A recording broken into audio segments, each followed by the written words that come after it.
आत्मा की कहानी का कॉन्सेप्ट जो है वो बड़ा अजीबोगरीब है। जो चीजें दृश्य में है दिखने वाली, जिनको आप साबित कर सकते हो और समझ सकते हो, वो तो विज्ञान ने खोल के रख दी। ये जो इंसान का शरीर जो है माँ के अंडे और पिता के स्पर्म से बनता है,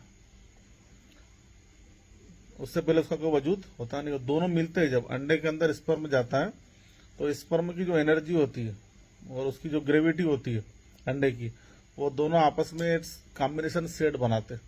उस सेट से जो है दोनों के अलग अलग डीएनए आपस में मिलकर जो है अपने पिछले अनुभव और अपने अंदर जो जानकारी होती है उनके आधार पर एक नए शरीर की रचना करते हैं।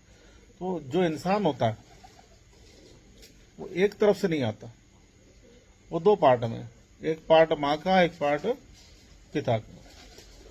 और उसको प्रैक्टिकली समझना तो आप देखो कि बच्चे जब होते हैं तो किसी की शक्ल माँ में, मामा में, नाना में मिलती है, और किसी की शक्ल जो है बाप में, दादा में, दादी में और बुआ में मिलती है। तो एक कॉम्बिनेशन सेट होता है। तो ये तो साबित हो गया यहीं पर कि भाई कोई एक की तरफ से वो चीज आती नहीं, दो तरफ से आती। किधर से आती? दो तरफ से, एक तरफ माँ, एक तरफ बाप, एक तरफ अंडा, एक तरफ स्पर्म। इन दोनों की डीएनए सेटिंग और कोडिंग की वजह से जो है इंसान बनता है। अब जो चीज दो जगह से आधे आधे हिस्से में आई, उसका पहले का वजूद कहां से हुआ? एक इंसान चल के आ रहा बम्बई से, तो हम बोलेंगे वो बम्बई से आ रहा हुआ। अब वो चीज दो हिस्सों से आ रही। किधर से आ रही? दो हिस्सों से आ रही। आधे हिस्सा पुरुष की तरफ से, आधा हिस्सा स्त्री की तरफ से। तो अभी जो पर्सन बना में आदमी या औरत या जो भी एक पर्सनालिटी बनी, एक इंसान का जन्म हुआ, स्त्री हो या पुरुष हो, तो बस ये यहां पर आकर ही उसका वजूद आया जब वो माँ के गर्भ से जन्म लेता 9 महीने 9 दिन का सफर करके। तो यहां से उसकी शुरुआत होती। इससे पहले उसका कोई वजूद नहीं होता। पूर्व जन्म की तो संभावना ही नहीं कहीं से कहते हुए। ये जो चीज दो पार्ट से मारी है, एक स्त्री से और एक पुरुष से, डीएनए 2 मीटर से अपने आप को अपडेट कर रहा है। तो इससे पहले कोई वजूद नहीं था। 9 महीने 9 दिन जब माँ के गर्भ में था वो, और जब बाहर जन्म लेता है तो इससे पहले उसका कोई वजूद नहीं था। तो आत्मा का पुनर्जन्म का तो खेल ही बेकार और सर पकाने वाला। उन चीजों को बहस करना भी अपने आप को मूर्ख साबित करने जैसा है।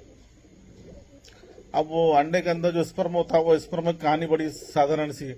एक पुरुष के अंदर जब तक इच्छा नहीं होती समागम करने की, तो उसका प्रजनन करने वाला अंग क्रियाशील नहीं होता। प्रजनन करने वाला अंग क्रियाशील नहीं होता तो उसके अंदर जो है, जिसको अपन स्पर्म बोलते हैं, वीर्य बोलते हैं, है ना, वो वीर्य प्लाज्मा बनता नहीं है। तो जब प्लाज्मा नहीं बनेगा, वीर्य नहीं तैयार होगा, तो उसके अंदर स्पर्म आएंगे नहीं। उससे पहले स्पर्म मौजूद होते भी नहीं। जब पुरुष के अंदर जो है समागम की इच्छा होती है, तब उसका मस्तिष्क जो होता है अपने सेरिब्रल ट्यूब से एनर्जी को स्टार्ट करके उसके टेस्टोस्टेरोन की ओर भेजना, अंडकोश की ओर भेजना शुरू करता है। फिर अंडकोश के अंदर जो है वो एक्टिवेशन चालू होता है प्रोटीन का। इधर पुरुष का जो प्रजनन अंग है वो क्रियाशील होता है, तो उससे एनर्जी वेव पैदा होती है। वो वेव जो है उसके अंडकोश में आना शुरू होती है। उस वेव के प्रेशर की वजह से अंडकोश में मौजूद प्रोटीन टूटता है और टूटकर बिखरता है, और उससे चिंगारियां पैदा होती है। उन चिंगारियों को जो है उसी के मसल से प्रोटीन जो होता है, मांस का रस, उसमें जाकर वो घुल जाती है, और फिर वो स्पर्म तैयार होना शुरू होता है। तब ये स्पर्म जिससे इंसान के जीवन की कहानी शुरू होती, ये इच्छा से पहले तो था ही नहीं। ये प्रैक्टिकल को चीज को समझना है, साबित करना है तर्क के आधार पर। तो मनगढ़ंत बातों और गप्पों के लिए अपने पास जगह नहीं है। सीधे सीधे इनको समझना है अपनों को। तो इससे पहले कहीं कोई वजूद मौजूद नहीं था।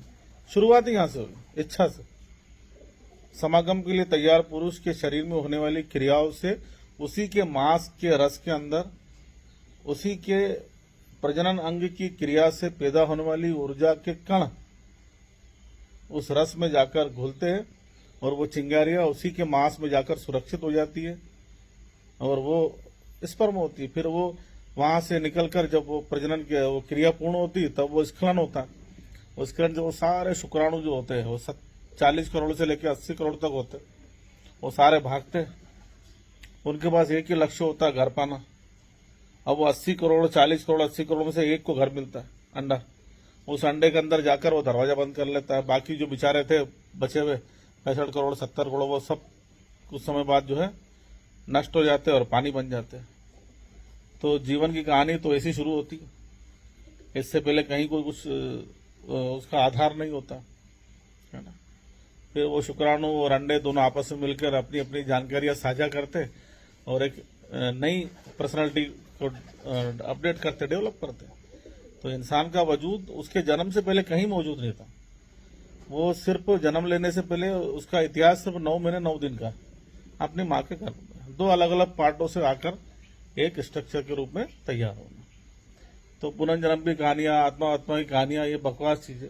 फिर अंधविश्वासों से बाहर निकलकर नेचर को, प्रकृति को भी समझा जाए और जो विज्ञान है उसको भी समझा। 2 चीजें सही है, एक तो आपकी प्रकृति, आपका नेचर, और दूसरा जो इंसान खोज कर रहा है विज्ञान,